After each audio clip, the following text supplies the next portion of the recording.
Hello, it's been a while. My name is KarQ. Welcome to the Marvel Rivals Hot Take series, where we take a look at some of your takes. We browse through the comment section, so make sure to leave some of your sizzling hot Marvel Rivals takes. We take a look at them and see if they're truly hot or not, and even on other parts of social media like Reddit and wherever else we find them. So first one of the week is Hot Take. The devs gave you and us all the tools to deal with everything in the game. It's called Get Good. While it's quite true that for every big DPS ultimate, there is a support ultimate or there is an answer to everything, not necessarily. The devs and game design will always be a constant battle between, buffing, nerfing, reworking, because it's not just about looking at win rates and losing rates, right? If we look at Luna Snow's win rate, it's probably pretty even at the mid 50% the whole time in a lot of cases. Maybe some outliers where it's 51, 52, but nothing too crazy, 57, 58%. But it's about balancing not only numbers, but also player frustration, making sure the game feels good to play, feels fun, even if player perception doesn't actually match what the statistics say. That's actually what the devs should be doing, balancing between all of those variables, not just the objective ones, or else we could just have AI do all that, if you know what I mean. But that's the human intangibles. So the devs gave us the tools to deal with it.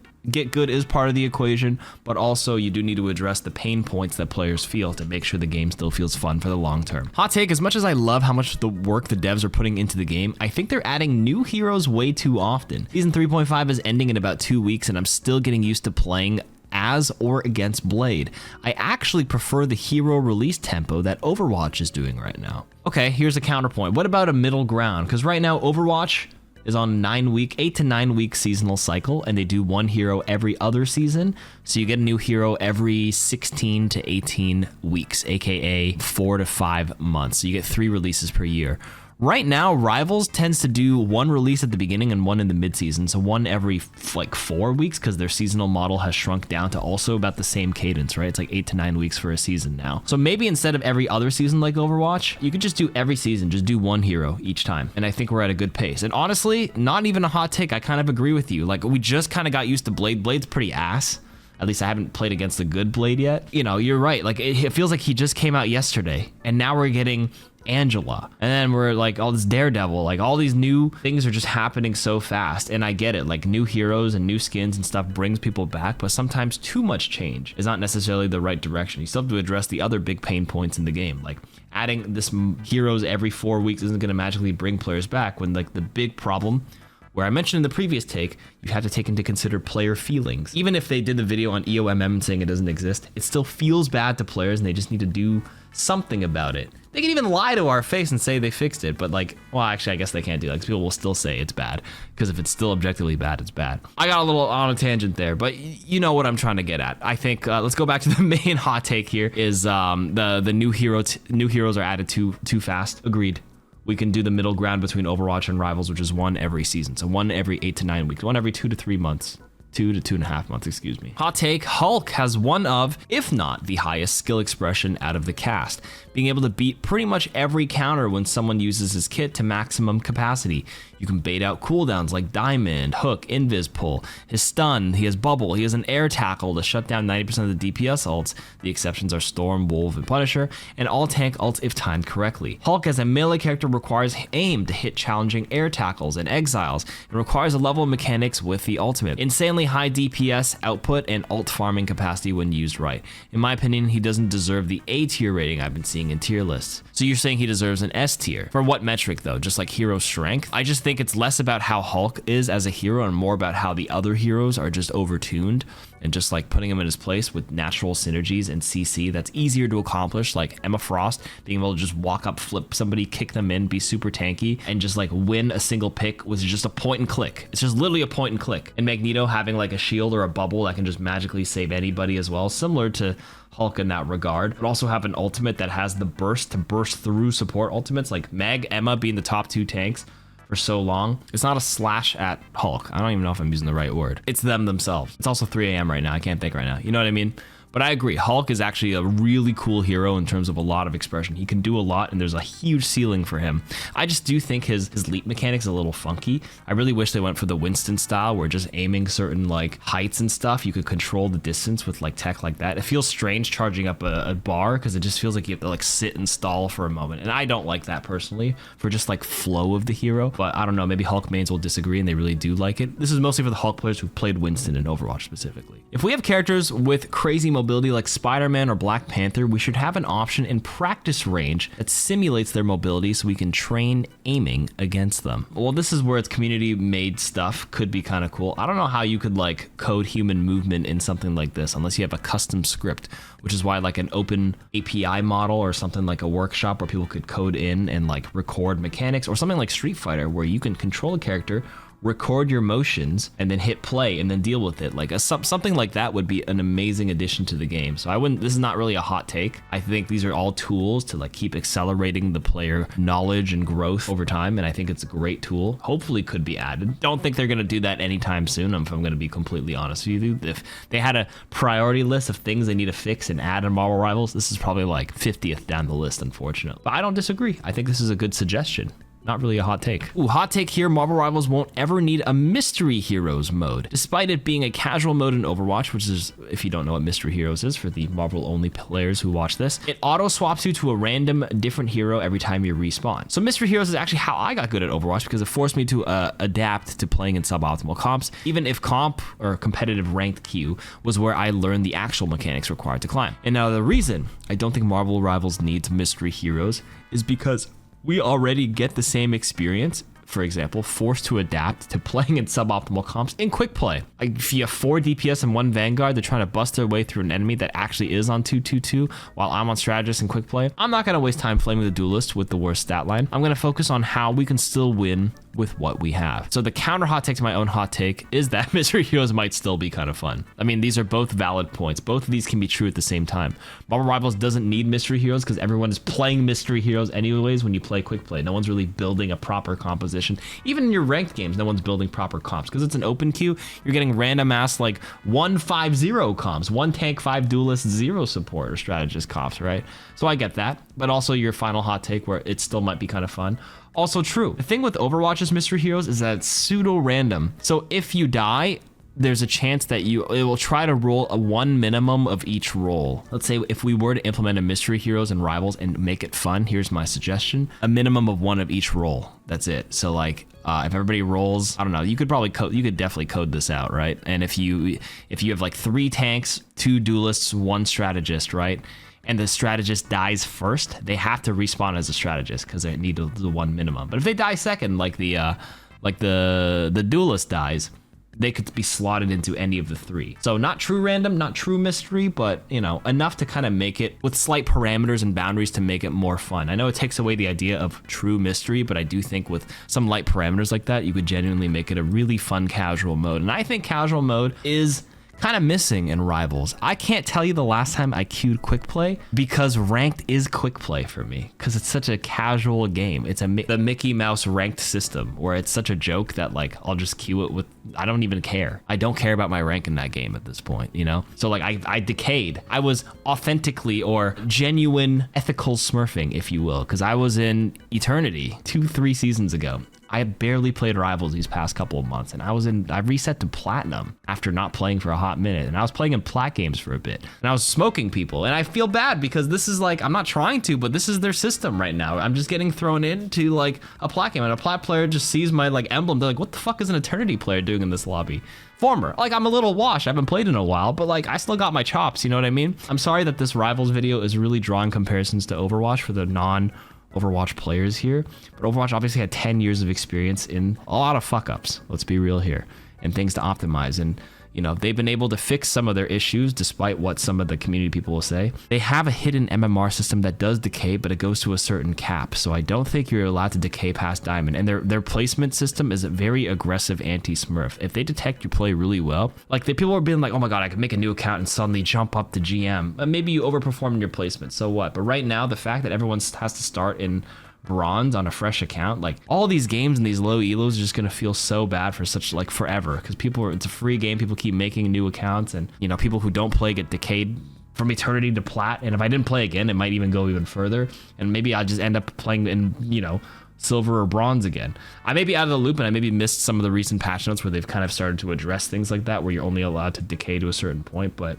they really got to look into stuff like this. And I don't know how I got into this whole point when we're talking about mystery heroes here with the takes, but this is just whatever. These videos are just kind of just me yapping, so hopefully you're sticking around with me here. If you're still here with me, let's move on. Hot take: Peni Parker is better on attack than she is on defense. Interesting. Being able to flank and take space with her nest is much better than holding a choke. It's also much easier to get mine kills on supports on offense, as on defense, mines are actually easily baited. I wouldn't say necessarily better on attack, but I would say she's actually like severely underutilized and underrated. Hard to say objectively if it is like better than on defense, because on defense you can play a similar playstyle where you go on the offensive and take random flanky angles, because you can do that even on the defense like role as a team when you're switching sides. So like, I don't like using that terminology, if you know what I'm saying, but I think Peni Parker's true strengths are actually utilizing how tanky she can be if she takes an off angle and starts a new web on a weird ass angle where she can't be contested. People don't want to come into her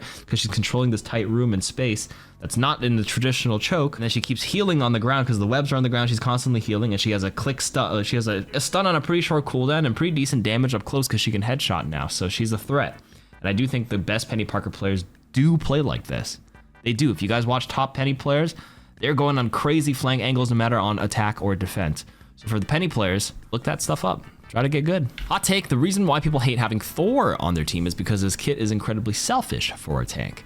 He brings no real utility because he has no shield or bubbles to protect allies, and unlike dive tanks, he doesn't even create space by being a distraction. On top of that, he can't reliably soak damage, so when you see a Thor on your team, you're basically gambling that he pops off because fragging out is the only real value he brings. I mean, that's right, he's basically a very beefy DPS hero. He can do a lot of damage. Now, I want to debunk a couple of things in here. I agree with your take that people don't like having Thor on their team because he doesn't play like a traditional tank. Because when people have a tank or a Vanguard, they want them to get shielded and have utility and soak damage. That's what people have in their mind what a tank does. But truly, to win a game, you just have to trade resources correctly and draw attention away so other people can draw enough resources where other people maybe aren't threatened from their resources and they can use theirs to pop off and win. So you say he has no real utility because he has no shield or bubbles to protect allies. He has no team utility because his entire shtick is to go kill people or be threatening enough that pulls people away, unlike dive tanks. So you say he doesn't create space by being a distraction, but I disagree. That is how he creates space. You have to be menacing. You have to like isolate squishies. And if you can do that, you will not only like, you will win a 1v1 against like any squishy support or even a lot of duelists, right? You will draw two people. The worst Thors are the ones that try to walk in 1v5, 1v4 at bad times. Then you're just doing air. You're doing nothing, right? On top of that, you can't reliably soak damage. Yeah, that's not his point, right? You have to take, you're an opportunist. You're ready to go right in, bum, bum, bum, bum, bum, bum, and bonk the right person when in the middle of the team fight. So when you see a Thor on your team, you're basically gambling that he pops off. Yeah, but most Thors understand that that's how you're supposed to play him, and fragging out is how he brings value. That's right. I know two things can be true at the same time for this hot take, right? People don't like having Thor on their team because he is like a solo off tank style, right? Not a traditional one. But at the same time, it's also true that fragging out is the value he brings, and he can certainly still do that. He's just kind of like falling behind from all his other numbers. But there was a point where Thor was actually like still pretty solid in the middle of the tiers, like in the middle of B tier, because he can do a lot in the right hands. And he's got decent mobility now because he can refresh his Thor force and actually fly across the map at the right times, you know? Hot take: I don't like Ultron's design. As a character that can't be run in 2-2-2 is just annoying to play. He should have been a duelist that can do whatever he currently can, but a little worse, but in exchange for DPS like Storm. I'm only saying this because I want to main him, but I can't justify forcing the team to change from 2-2-2 to something else. And I don't like playing other strategists. Also, F Luna's ult, if it was just weaker or just different entirely than playing other supports, could be justified more of the time. I don't mind the instant insane healing, but if it didn't last so long or had a different effect for the rest of the 12 seconds, people wouldn't waste their ults to get rid of it. Wow, that was a loaded hot take. Jesus, okay. First of all, you don't like Ultron's design? It's fine. As a character that can't be run in 2-2-2 is just annoying to play.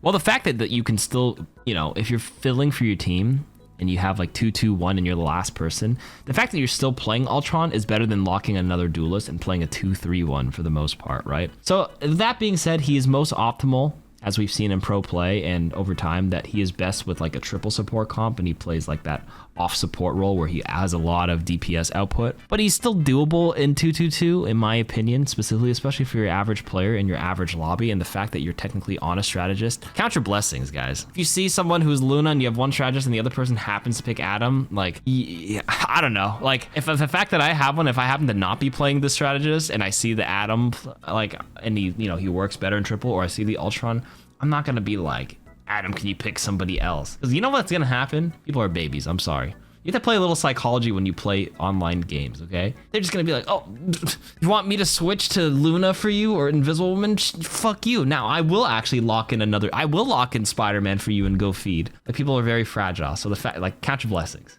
That's all I'm saying. Bless your heart that you still, you feel like you can't justify forcing your team to change into something else. Bless your little heart, man. If you don't like playing other strategists, I appreciate you still playing strategist Ultron in the first place. He still adds a little bit of healing value to your team. Also, I agree with your next part. F Luna's ult, agreed. And they finally did nerf it from 12 to 10 seconds coming up. In the patch teaser, we saw season 4 next week. 10-second ultimate instead of 12. Not gonna lie, they could do 8 seconds and I'd be happier. Because I think Invisible Woman's is 8, right? Yes, it is 8 seconds. And that one feels a lot more manageable. So we should definitely be nerfing that to 8 seconds. Come on now. Agreed. Oh my god, another hot take with Luna's ult. Let's talk about this one. Luna's ult does not need a nerf to her duration. Luna is the only character who is unable to use her utility when she ults, unlike other ultimates like Mantis, Invis, and Cloak and Dagger, who can all use their powerful utility while their ultimates are active, unlike Luna, who just stands there and dances. The other ults also provide other utility besides healing, like Mantis's ult gives movement speed and shield, and Invis ult makes people invisible and slows people entering, and C&D's also does damage, so I feel like it makes sense that their ults last 8 seconds. If people are just really unhappy with the duration still, which they are, the devs can make it 10 seconds instead of 8, and then we can stop acting like we can't kill through a support ult, and if you can't, just match it with your own support ult. Also, Cloak and Dagger's ult also lasts 12 seconds. I'm pretty sure that's not true. Okay, I take it back. It is true. It says it lasts 8 seconds per dash, and it's one. They used to be us against the world. It was like 2 or 3 seconds for each dash. Now it comes out 1, 2, 3, 4, and then the last one will last 8. Each dash lasts 8 seconds, so the last one will be 8 plus whatever from the starting point. So it is 12 seconds total. Now that being said, Luna's ult still does need a nerf to duration. You say she's unable to use utility, but her utility is the raw healing it provides is one of the highest. And the damage boost swap. If you're sitting there only healing and not ever switching to damage boost, you're actually playing your ultimate wrong. There's so many combos you can pull off by flicking it in the right time, especially when you see the state of this team fight. So even 8 seconds is perfectly acceptable. I know they're nerfing it to 10 right now. I think 8 would still be good because you still have to deal with player frustration, and a good Luna knowing when to, you know, swap it correctly and all that stuff, still very, very powerful. And now Invis is only 8 seconds Mantis. We can also cut Cloak and Daggers while we're at it, by the way, from 12 seconds. Let's just make each dash last 6 seconds after the end of it and make it 10, okay? Because it takes a while to cast. And I'm actually down for that. I feel like you get mostly your bulk of the value in the first 3 or 4 seconds of it anyways. Cutting 2 seconds at the end will make the game feel less frustrating. And then they can start building their next ones, and the other people can start building their next ultimates overall. So yeah, this was certainly a take. I disagree with it. I mean, you're entitled to your hot take, so thank you for submitting that. I like that. Gave me a good discussion piece to go off of. And yeah, that'll be it for this week. Leave your hot takes in the comments. Bye.